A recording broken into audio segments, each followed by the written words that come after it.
In this video, I will show you how to clean RAM and improve performance on Windows.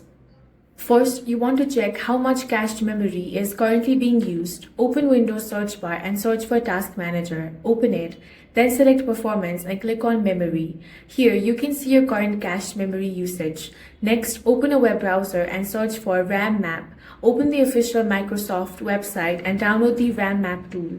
Once the download is complete, open File Explorer and go to your download folder. Find RAM map zip file, click it and select Extract All. Choose where you want to extract the files and open the extracted folder. Inside the folder, find rammap.exe and double-click it to launch the tool. If Windows asks for permission or displays a security prompt, review the information and allow the application to run if you trust the source. Open RAM map.